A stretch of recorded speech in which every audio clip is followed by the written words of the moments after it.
Today I'm working on upgrading the axle shafts in this Dana 44 rear axle on my LJ. From the factory, the Dana 44 rear axles come with a 30 spline shaft, 1.31 inch diameter, and I've got chrome ollie shafts in it, and I've managed to twist 3 Dana 44 chrome ollie shafts in the last year. So I've got 3 of them that look like this. They didn't actually break, but it's twisted pretty badly. Since I've done that 3 times, I figured it was time for an upgrade. So I'm going to put 35 spline, 1.5 inch diameter shafts in the rear of this. In order to do that, I have to change out the locker to one that will accept these larger diameter 35 spline shafts. And I wanted to go over a few things that you have to do when you're installing aftermarket axle shafts. Most of them don't come pre-assembled and ready to bolt in. Some of them do. These particular ones are from 10 factory. They're not pre-assembled. This one I've got all ready to go. Let me show you all the pieces that go into doing it. So out of the box, you get just the bare axle shaft. There's no lug studs in it, no seal, no bearing retainer. So it's up to you to put all that stuff on there. In order to do that, you're going to need a shop press. I'll show you the components. So, starting from the bottom, this is the bearing seal retainer, and it has this lip on it that sticks out, and that lip that sticks out, that needs to point inward towards the seal. The next thing on here is the axle seal. That goes, and that's held in place by this bearing retainer when it's bolted into the axle housing. And then you have the actual wheel bearing, and have the inner bearing race is on the bearing here too. And then this last piece right here is your bearing retainer, and it's just a piece of steel that gets pressed on after you press the bearing on, and it's a really tight press fit, and that keeps the bearing from sliding off of the axle shaft. So one thing that this axle kit is lacking, I don't know if all brands are like this, they don't come with your bearing seal retainer, so you have to buy this separately. They're like 10 or 15 bucks, or you can remove the ones from your original axle shaft, but that's a huge pain in the butt to do, so just buy new ones if your axles don't come with them. So that has to go on first, and then your seal goes on, and the seal is shaped differently. You want this open part of the seal, that needs to face inward, so your seal would slip on like that. Well, you want to lubricate this a little bit with some grease before I slip it on there. So just push that all the way onto the sealing surface. Then you've got the actual wheel bearing. These come pre-packed with grease, and the inner bearing race, the part that seats into the axle housing on the Jeep, it's on here already. It's stuck to the bearing just with this grease, but this inner race, it can come off separately, and you can fit that into the axle housing before you slide the shaft in, but I'm just going to leave it all stuck together for now to show you. So that drops on there, and then you've got your bearing retainer piece. Now what I like to do is press the bearing on all the way down first, because if you try to press them both on together, it's a lot harder to press, and something might get at a slight angle and it might bind up and it might not go well. So once that's pressed all the way down, then I like to slip this on and press this all the way down against there. And then after you do that, you get to press in your lug studs, and I'll go over some tips on doing that after I get this bearing on here. I've got the axle set up in my 20-ton shop press here, ready to press this bearing on. And I've got it set up in these arbor plates so that there's this circular hole in the middle that's just larger than the axle shaft, and it's going to press against the inner bearing race to push that bearing on. You don't want to push on the outer edge of the bearing, it'll just rip the bearing apart. So you need to make sure that the inner bearing race is solid against your arbor plates. And so what seems to work the best for this setup is to have your axle shaft pointed down in the press like that. Get everything lined up nice and square. And these axle shafts have this plastic sticker, this cap that's on the end of it, So if you start pressing on that, it'll just smash that. So what I've done with ones like this that have a sticker, just take a piece of flat plate, set over top of it to help distribute the force so it doesn't smash your fancy sticker.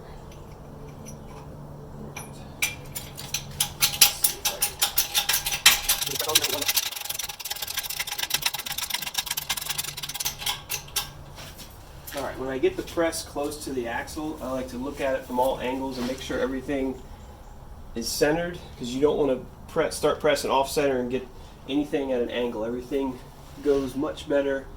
It's nice and straight, especially with things that take a whole lot of force to press on. You want to get it as square as you can. Once you're sure that you're mostly straight, start cranking away. And this bearing should press all the way on to this shoulder here, so it'll start sliding on there if everything's lined up right. Sliding up on there slowly. Sometimes shop presses are the most frightening tools to use in the garage because it takes so much force.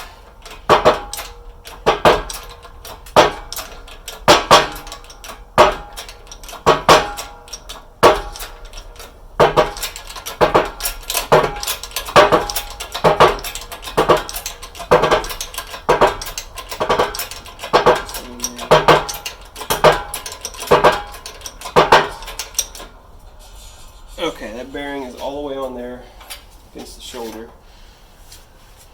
Now I'm ready to press the bearing retainer on. It makes a funny squeaking sound. My press does, I don't know.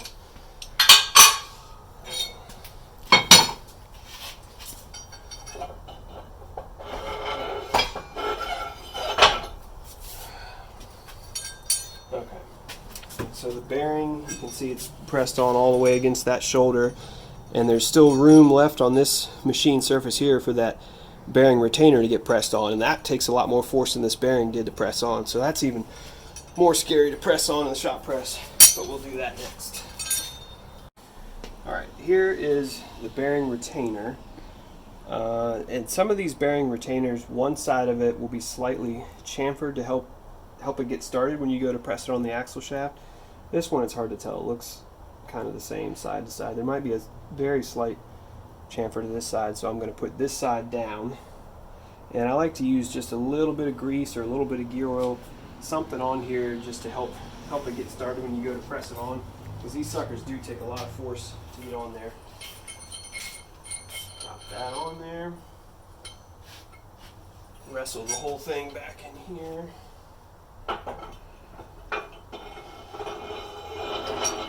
Trying not to smash my fingers again. Take time today.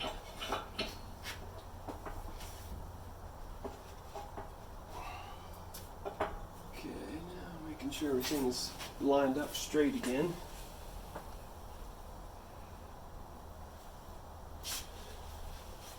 I'm going to use my piece of flat plate again to keep from ruining my sticker. Not that you can see those stickers once it's put together. But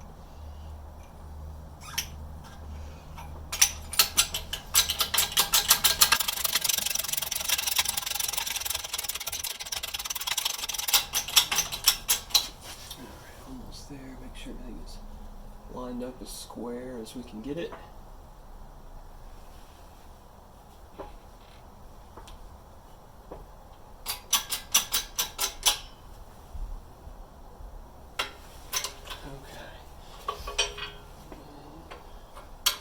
Now comes the scary part. Pressing with a whole lot of force. Sometimes I like to wear a face shield or safety glasses or stand behind a piece of plywood or something. You never know what's going to happen with the shop press.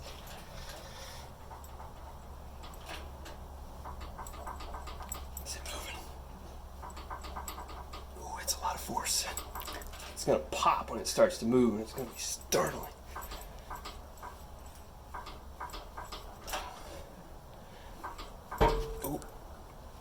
Moved a little bit, made a sound. Oh, it's moving.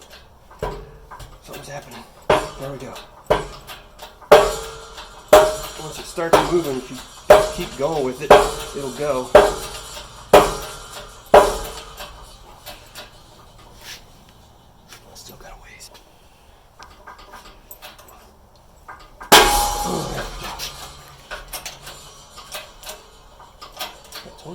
fine. That looks like it's almost all the way.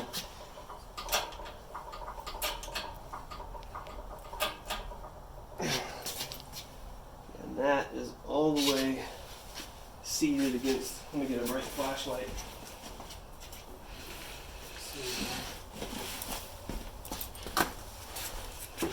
Alright, so that bearing retainer, it's seated flush against that inner bearing race. There's no gap at all there. And that inner bearing race is also flush against this upper shoulder. So everything is pressed on all the way. Nobody died from the forces of the shop press. Now it's time to release the tension and make a funny squeaking sound.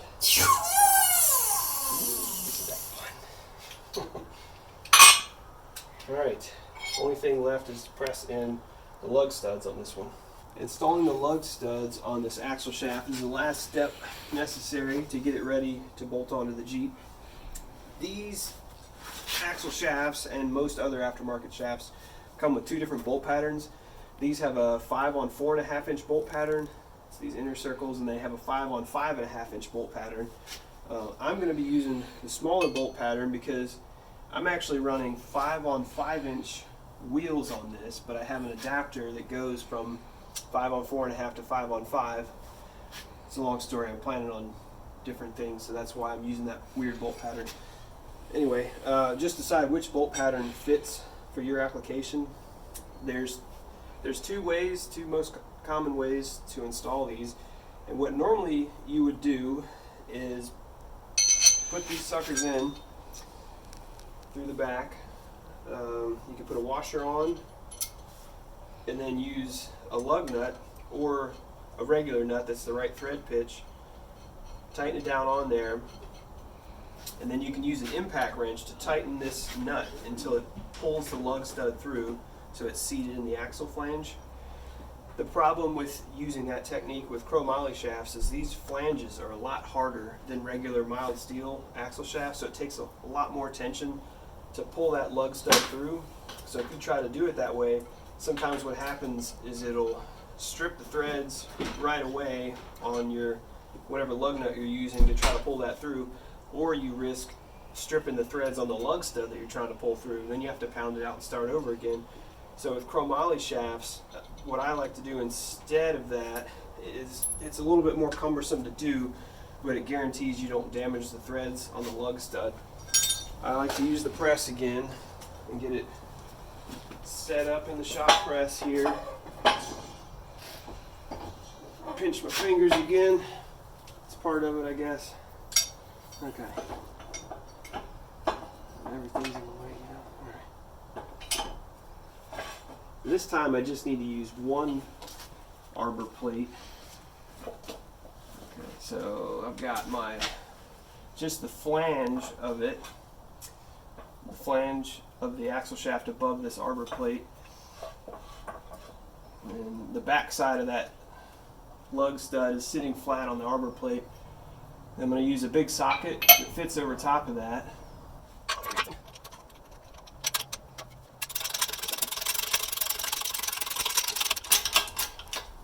Alright, so make sure that lug stud is centered underneath of your press. Everything's lined up how you want it, and start pressing it on the same way that we did the wheel bearing, and it's slowly pressing that stud in there. It's not as scary as the wheel bearing. It doesn't take quite as much force. So you get towards the end, then it takes a little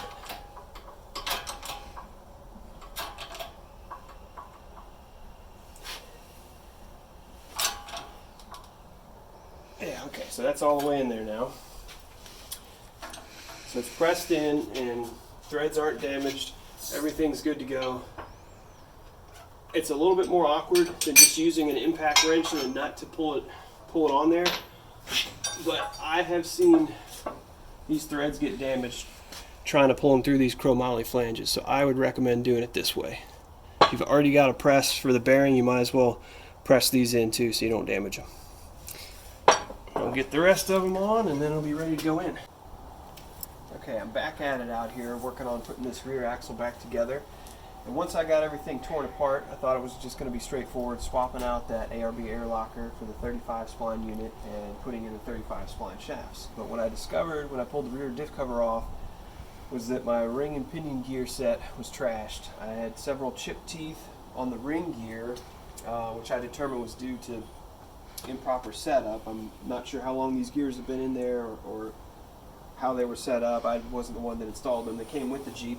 But I measured everything before I took it apart and discovered there was way too much backlash. There was 25 thousandths of an inch worth of backlash, and there's only supposed to be between 5 and 8 thousandths.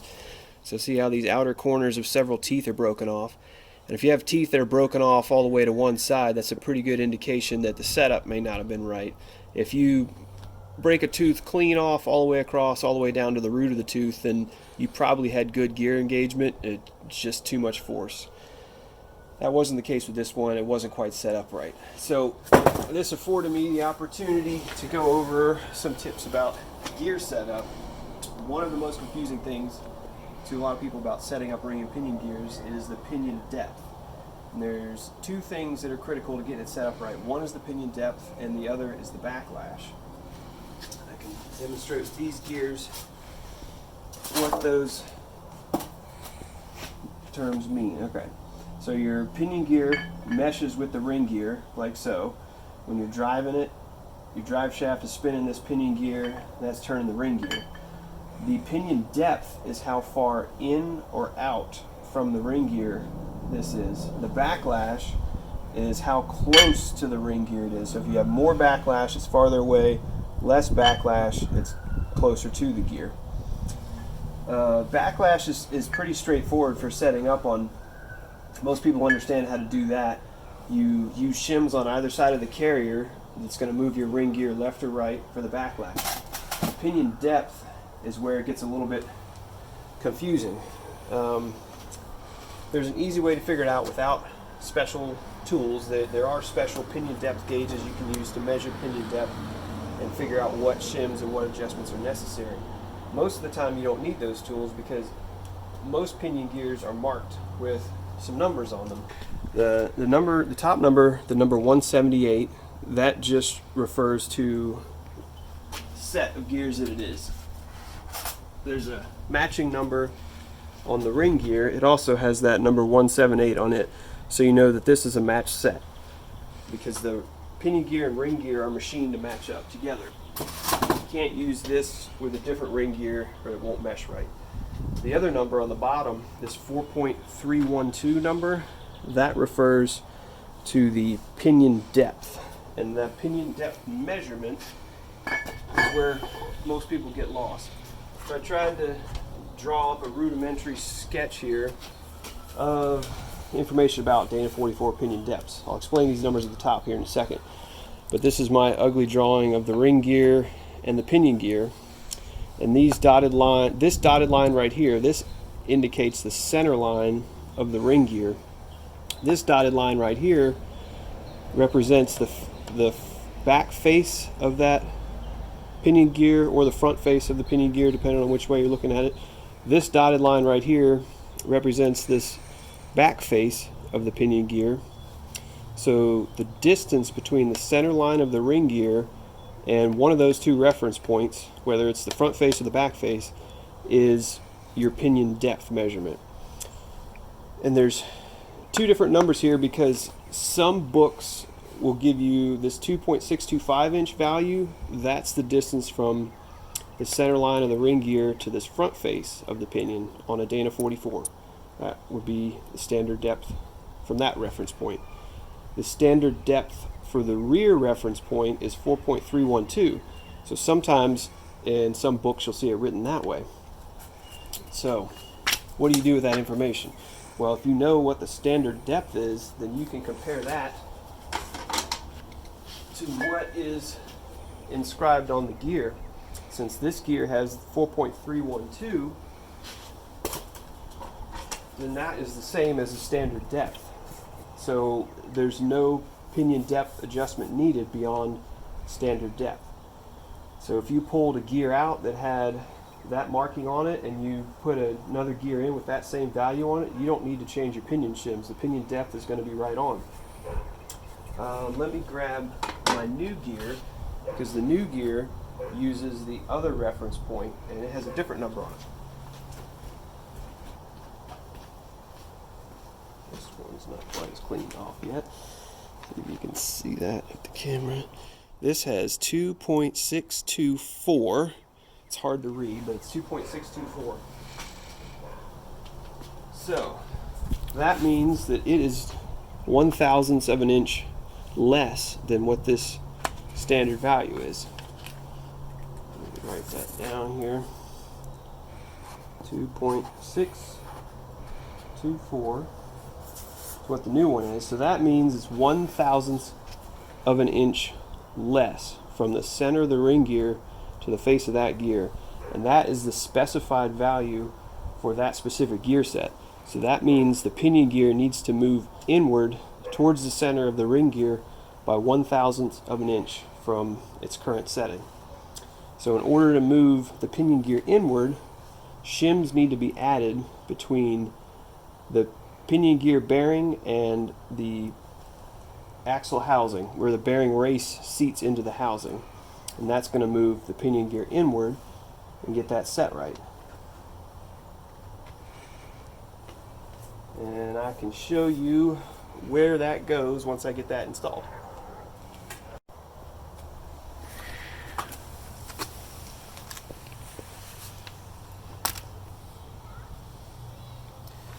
Okay, so this is inside of the axle housing underneath of the Jeep. This is the pinion bearing race that gets pressed into the housing right inside of there. And so that race goes in the housing. This pinion gear will be riding inside of that race, spinning around. All that goes in there. So where the shims go on the Dana 44 for adjusting pinion depth is between this bearing race and the housing. So whatever thickness of shims were in there before, this is the old race that came out, and it had 0.08 of an inch worth of shims, and I need it to be 0.09 of an inch for this gear setup. So I'll have to add another shim to get that right. But once you get your shim pack the right thickness, you would put your shim up inside of the housing like that, and then your bearing race would go in there, and then you use the best tool to use is a bearing race driver. It has this tapered end on it, and they come in all different sizes, so they fit inside of those races, so you can hammer them in without damaging them.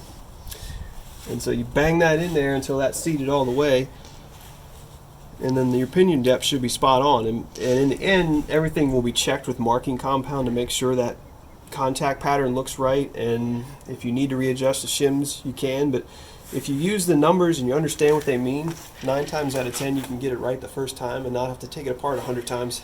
One other thing I forgot to mention about pinion depth. So I showed these two numbers for the standard depths, whether you're using the front face or the back face of the gear.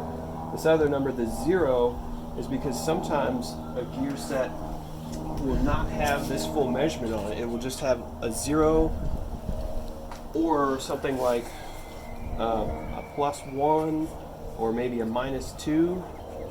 And if that is what's etched into the end of your gear, that means the depth is +1/1000th or -2/1000th from the standard depth. So it's just a different way to write it. They all kind of mean the same thing. You just have to understand what they're telling you. And it can be complicated because different gear manufacturers use different reference points. But if you spend enough time looking through books, you can figure it all out. I've got that pinion gear installed, and I wanted to go over checking your pinion bearing preload on this axle. So you put the shims on, get the outer bearing on, the yoke, and the pinion nut. And the pinion nut needs to be torqued down to the minimum torque spec, which is 160 foot-pounds.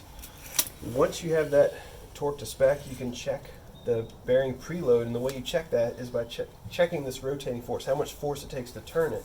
And you'll need a inch-pound torque wrench to do that. And for the Dana 44, it specifies bearing preload between 20 to 40 inch-pounds. So when you put this torque wrench on here, and you turn that, you can see on the gauge how far it moves, and that tells you how much turning force it's taking to turn it. And I have the preload set, so it's right at 30 inch-pounds worth of force to turn it. So that is right within specification. So my pinion depth should be set correctly, and the pinion bearing preload is now set correctly as well.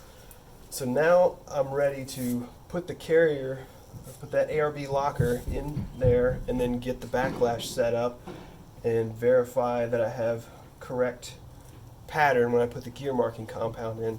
And if everything checks out, then I'm ready to go ahead and I haven't put my seal in yet here, because you want to check that preload without the seal in, because that seal will add a little bit of extra drag. And also, if you do need to go back and change shims for pinion depth, it makes it easier to get everything back apart. So I leave the seal out and use the old pinion nut to tighten this down. Once you've verified everything is good to go, then you put the seal in, and then you put your brand new pinion nut on for your final torque. I'm laying under the Jeep again, so I've got the pinion depth set, and the pinion gear is in, and I'm working on putting the locker in and setting up the backlash on this. And to set the backlash on the Dana 44 axle, you use shims on either side of these bearings to move your differential to the right or to the left, depending on whether you need more or less backlash. And I've got a dial indicator set up here to show you what I've got so far. So the specification for backlash on this axle is between 5 thousandths of an inch and 8 thousandths of an inch. And the way you measure that is you set your dial indicator on the tooth of your ring gear, and you see how much rotation you have in the ring gear before it makes contact with the pinion gear. Right now, you can see it on this gauge, I have about 14 thousandths of an inch worth of backlash. So I need to reduce the backlash in order to get that within specification. So to do that, I need to remove a certain amount of shim thickness from this side, and I need to add that same shim thickness onto this side, and that will move the ring gear over closer to the pinion gear, and that'll make a tighter gear mesh, and that'll reduce the backlash. So I'm going to need to pull this carrier back out to change those shims around. And when I get this carrier pulled out, I'll show you a couple of other things that are unique to installing an ARB air locker. Alright, I've got this ARB air locker pulled out of the housing, and I can show you what the situation is with the shims and where they go and how all that works. So on each side you've got your bearing cup, goes over that bearing. The bearing cup seats up into the housing, and between this bearing race and the housing is your pack of shims. So the pack of shims is going to be on there in between this bearing race and the housing. And so from the backlash measurement we just looked at, I determined that we need 8 thousandths of an inch more shim thickness on this side to move the ring gear that way. So on this side I need to remove that 8 thousandths, and actually I've got an 8 thousandths shim in that side. I can take that out, and I'll just have these two thicker shims remaining. On this side, the ARBs have this seal housing on the outside, so it looks a little bit different than what most other differentials would look like for shim setup. So let me carefully pull this seal housing off. It has two rubber gaskets that hold it in place after that. Get this guy off of here. Oops, and I've got some shims in here now. This one, okay. So the seal housing is what makes the air locker work. There's two rubber O-rings inside of the seal housing. So your air pressure comes through this copper tube, and inside of the seal housing there's a tiny little hole right here.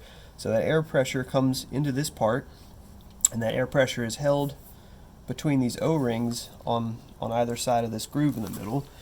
And there's a tiny little hole right here that air pressure goes in through, and that air pressure pushes your clutch gear over to engage to lock the locker.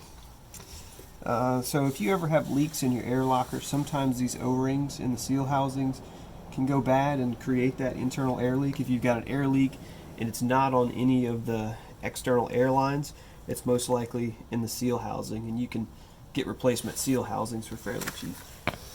So on the ARB, the shims actually go between this seal housing and the bearing race. The ARB shim kit, they give you this thick master shim, and this master shim needs to be against your bearing race. And so your thinner shims, they get laid down on top of the seal housing, and then your thicker shim would go over top of that. Alright, so I already have a shim that's 10/1000ths of an inch thick in here, so I need to change that out for a total thickness of 18/1000ths. And the shim packs that come with these, for installing them, you get all different thickness shims, so you just use your dial calipers to measure the different thicknesses. Usually there'll be something like a 4/1000ths shim, a 6/1000ths, a 10/1000, 12/1000, 30/1000ths, so on and so forth. So what I've got here is a 12/1000ths thick shim and a 6/1000ths thick shim. So that gives me my total thickness of 18/1000ths that I'm looking for. So I'm going to set these two shims on that seal housing, and then put this thicker master shim on top of those, and then carefully slide this seal housing back in place. So that's on there now,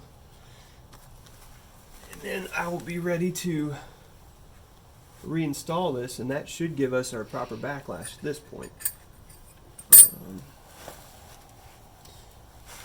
Get this lifted in place, and then I'll show you what it looks like with the new backlash setting.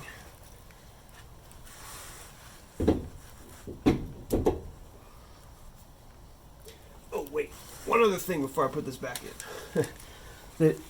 There's one setup step that's unique to ARB air lockers that you have to do inside of your axle housing. On some housings, turn this light on to show you. So normally with regular bearings on regular carriers, if you look at the end of that, you can see the roller bearings inside of there, and that bearing sits in here. And when the ring gear's running around, it's circulating gear oil around, and that gear oil goes through these axle tubes to lubricate the wheel bearings at the ends of the axles. And that gear oil needs to be able to drain from that tube back down into the bottom of the differential. Normally it can flow through the wheel bearings on this side, so you don't have an issue with gear oil getting back down in here. But because the ARB has a different setup on this side, the wheel bearings aren't exposed from the axle tube side, so that gear oil can't easily flow through, can't go through the bearings and drain back down in here. Some axle housings will already have a notch for gear oil to drain down. The TJs, all the TJs that I've seen don't have that notch. So if you don't have a notch, you need to take a drill bit or a grinder, and you can see what I've done here. I think I used about a 1/4 inch drill bit and drilled out this part of the housing here, and I did it on this side as well, and that gives a place for the gear oil to drain back down into the bottom of the differential when it gets into that tube. I've seen a lot of people install ARB air lockers and they've missed this step, and then what happens is when you're driving down the road, the gear oil gets into this side of the axle tube. It can't drain back down in here very easily. It'll pressurize your axle housing. It'll end up pushing gear oil out the breather tube, or it'll push gear oil out through the pinion seal, and you'll have a leak somewhere. So yeah, take your time when you're doing an ARB install and make sure you clearance this housing so the gear oil can flow down in how it needs to. Alright, now I'll put this back in. Alright, I've got everything bolted back in place. I got my dial indicator set up and just checked the backlash on it. Now we're right at 8/1000ths, which is within spec. Spec on this axle is between 5/1000ths and 8/1000ths, so 8/1000ths is a good backlash, and just about ready to put it all back together to finish, completely finish. The final step in checking the gear mesh is to paint on the gear marking compound, and I'm going to paint some of that on these gear teeth and rotate it around a few times and verify that I have a good contact pattern, just to make sure that no further adjustments are needed. So the final backlash adjustments are done. I put everything back in here with that shim adjustment and checked the backlash, and it was measuring 0.008 of an inch. And you want to check backlash in multiple places around the ring gear. Check it in 2 or 3 different places to make sure that it's consistent around the ring gear. After that was done, I painted some gear marking compound on, went through a few rotations forward and backwards, and checked the pattern that it created on the teeth. And what you're looking for, you want your contact patch. It's kind of hard to see in this paint. It's not painted on very thick in this spot, but you want to see a nice crescent shape centered on the tooth, on the drive side of the tooth. So this is the drive side, so that's the vehicle's going to be driving forward. The coast side is the back side that's getting pushed against when you're driving in reverse. So you want that pattern centered on both sides of the teeth, and that verifies that your pinion depth is right. And then you want to see how deep it meshes into the tooth to make sure the backlash is right. And those two are kind of related. If your pinion depth is farther, then that also makes your backlash tighter, and vice versa. So if you have a weird pattern, you know, if one side looks right and the other side looks off, then you may be able to correct it by adjusting the backlash only and not have to fool with the pinion depth. Sometimes you have to move the pinion depth, and then when you do, you're going to have to readjust your backlash, because your backlash changes when you change the pinion depth. In my case, it's centered on both sides, and I verified that the backlash setting is consistent around the ring gear. Everything is in spec, so I'm ready to put the diff cover back on. I still need to put that new pinion seal on the front side of the housing and put that new pinion nut on before I do the final torque on the pinion nut. Once that's done, I need to stick the new axle shafts in. I'm going to reconnect my airline here. On the ARBs, you carefully route this copper tube up around the housing, making sure it doesn't contact the ring gear, and you'll have a hole drilled and tapped and a bulkhead fitting that goes in the top of your housing. So the copper tube comes up through that, and there's a little rubber washer that goes over that, or a little rubber O-ring, and then where's the other parts here? Then this piece tightens down, it threads into that bulkhead fitting, and it squeezes that rubber O-ring against that copper tube to seal up that part. And then your plastic hose will thread onto this piece to seal up to your plastic tubing, and then you slide the spring down over top of all that to protect it. And then your airline's hooked up. What else do I need to go over? Oh, the other thing I didn't talk about was carrier bearing preload. So on axles that use shims to set your backlash, the shims are also used to set the carrier bearing preload, and that's how much tension there is against the bearings on each side of the differential.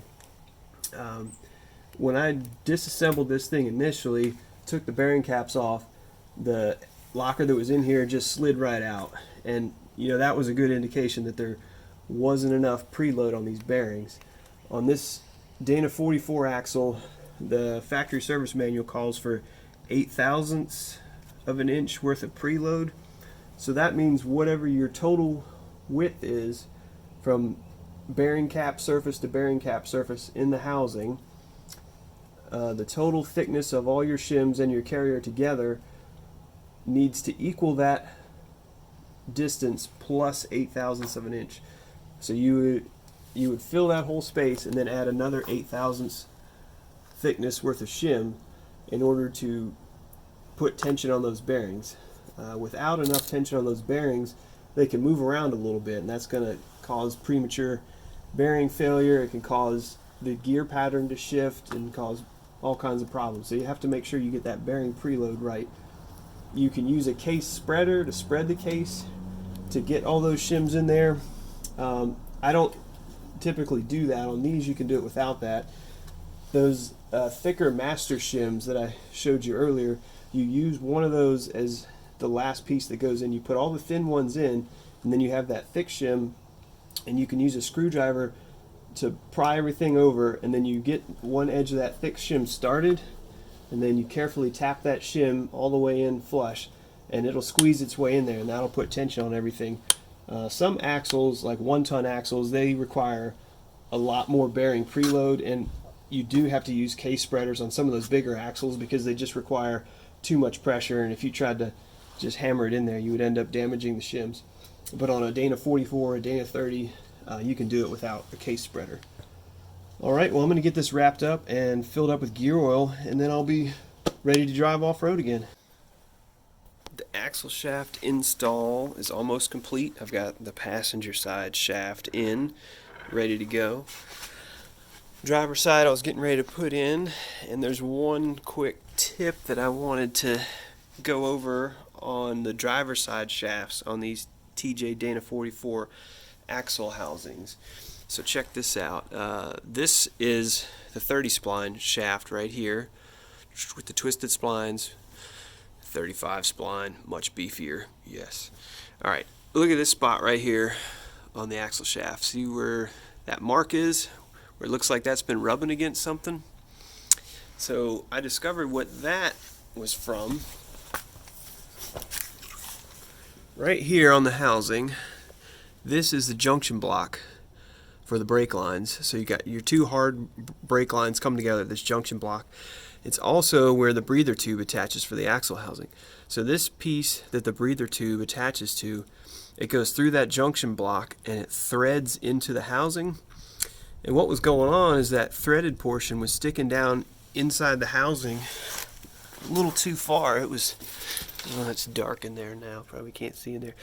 A little bit. Alright, it was sticking down inside of the axle housing, and I think it was making slight contact with that axle shaft. So I don't know if maybe this thing was missing a washer or something, but I took that threaded piece out and I ground it down on the bench grinder to make that threaded portion much shorter that sticks through the housing. And I also added this washer as another little added spacer because I knew that if that was rubbing on this 1.31 inch diameter shaft, it was definitely going to be rubbing on this bad boy. This is 1.5 inch diameter, so I needed to clearance that thing to make sure it wasn't going to hit this shaft. If that breather tube fitting is rubbing the axle shaft, your axle can't vent properly, and you might pressurize the housing and have gear oil leaking out everywhere. Alright, let me finish putting this in. Getting ready to put this driver's side shaft in here. The new wheel bearing is on it, retainer plate, all that good stuff.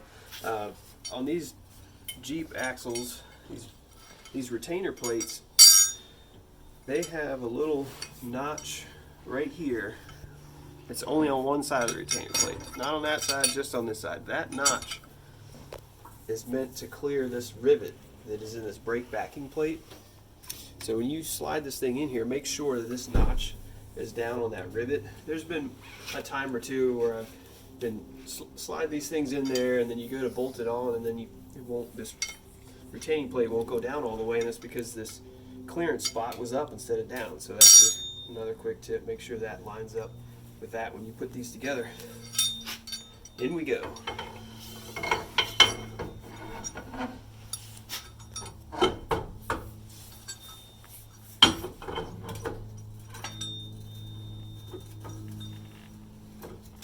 Pinch my fingers again. Oh, yep, I did. There we go.